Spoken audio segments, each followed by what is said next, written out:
Assalamualaikum warahmatullahi wabarakatuh. Halo anak-anak, selamat pagi. Bagaimana kabarnya hari ini?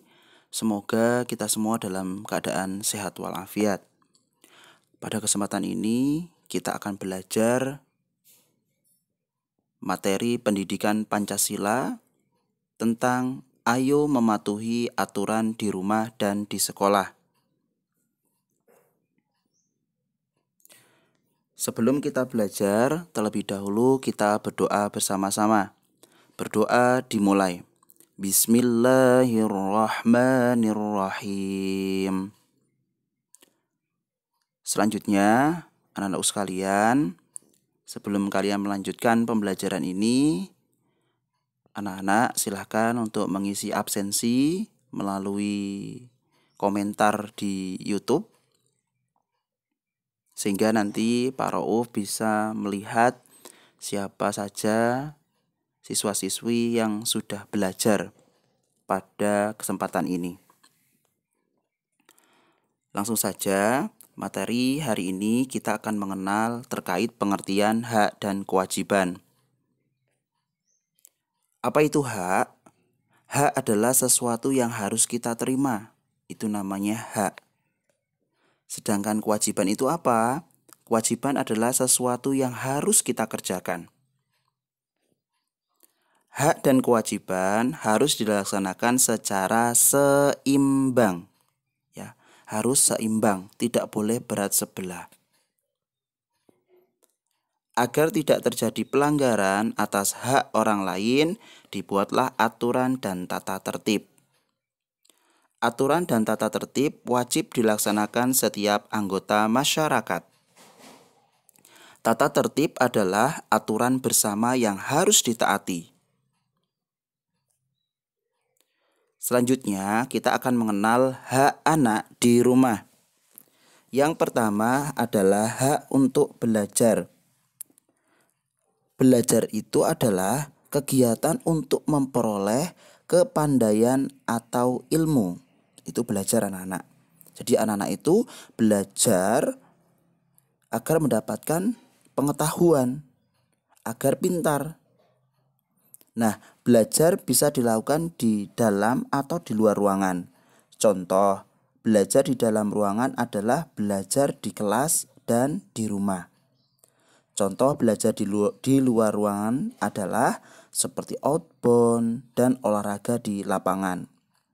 Kita juga biasanya melaksanakan outing kelas di Grahatama kemarin. Itu pembelajaran di luar kelas. Belajar merupakan hak setiap pelajar. Belajar bisa dilakukan sendiri atau belajar kelompok. Jadi belajar itu bisa kalian sendiri-sendiri ataupun berkelompok. Nah, belajar itu harus menjadi kegiatan yang menyenangkan. Jadi kalau belajar itu harus seneng, gak boleh cemburut, gak boleh marah-marah, gak boleh emosi. Ya, situasi yang nyaman menambah semangat belajar anak. Jadi anak-anak itu harus tenang, sehingga nanti pelajarannya itu mudah diterima. Nah, selanjutnya hak untuk bermain. Bermain adalah kebutuhan anak. Bermain itu kebutuhan anak-anak. Jadi Pak Rauf itu tidak melarang anak-anak untuk bermain. Tetapi diingat, ketika pelajaran anak-anak harus mendengarkan Bapak Ibu guru, harus menghormati Bapak Ibu guru. Tapi setelah istirahat, anak-anak boleh bermain dengan temannya. Bermain membuat badan jadi sehat karena tubuh banyak bergerak. Seperti halnya berolahraga. Bermain juga dapat mencerdaskan otak anak. Selain itu juga membuat anak saling mengenal. Nah, apakah anak-anak sudah kenal dengan teman-teman yang lainnya? Nah, anak harus minta izin saat bermain di luar rumah. Jangan bermain di tempat yang berbahaya. Misal, bermain di pinggir jalan raya, di sungai, atau di pinggir danau. Bisa juga anak-anak bermain layang-layang di tengah jalan. Itu berbahaya ya anak-anak ya. Jangan bermain dengan benda-benda tajam, misalnya pisau. Itu tidak boleh anak-anak ya, itu sangat membahayakan. Kalau anak-anak ingin menggunakan pisau harus dipantau oleh orang tua atau ditemani oleh orang tua. Nah, selanjutnya yaitu yang ketiga, hak untuk didengarkan pendapatnya. Nah, setiap anak itu ingin didengar pendapatnya, ya tidak? Kalau anak-anak ingin menanyakan sesuatu ke Pak Rauf, pasti anak-anak juga ingin didengar, ya kan? Nah, anak juga mempunyai keinginan-keinginan. Keinginan tersebut disampaikan kepada orang tua, guru, dan teman sebaya. Kalian bisa berpendapat, wah Pak, besok outingnya mendingan di Gembira Lokazo atau di Taman Pintar. Itu tidak apa-apa, itu namanya anak sudah berani untuk menyampaikan pendapatnya. Atau lagi contohnya misalnya keinginan, keluh kesah, atau harapan anak. Tujuannya agar didengar dan diperhatikan. Dengan berbicara, pendapat kita dapat diketahui orang lain. Nah, sedangkan hak anak di sekolah apa saja? Nah, hak anak di sekolah yaitu hak bermain saat istirahat. Nah, siswa diberi kesempatan istirahat. Waktu istirahat sebaiknya 2 kali. Siswa diberi kesempatan untuk bermain. Ada yang bermain kejar-kejaran, lompat tali, atau bermain bola.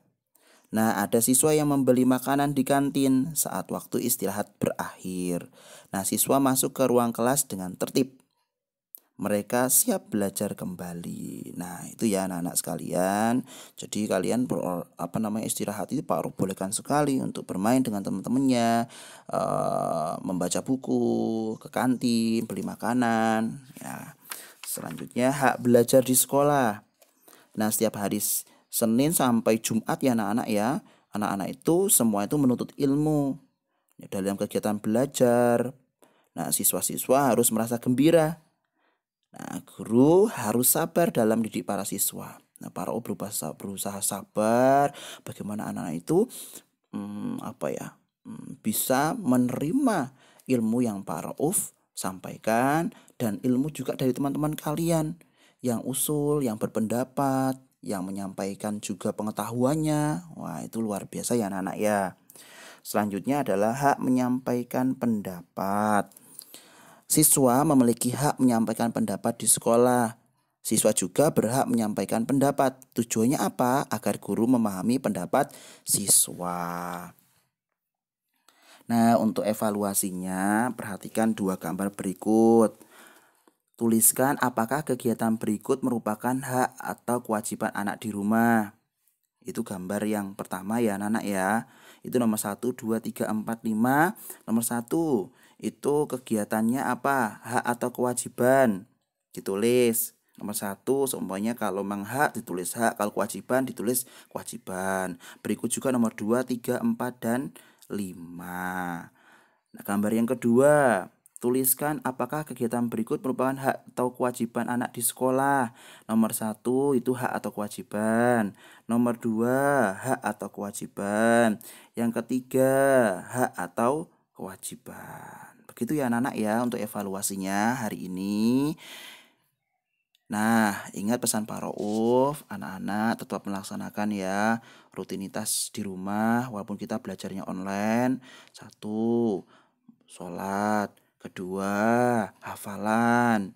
Yang ketiga, belajar ya. Tidak boleh waktunya untuk bermain saja ya.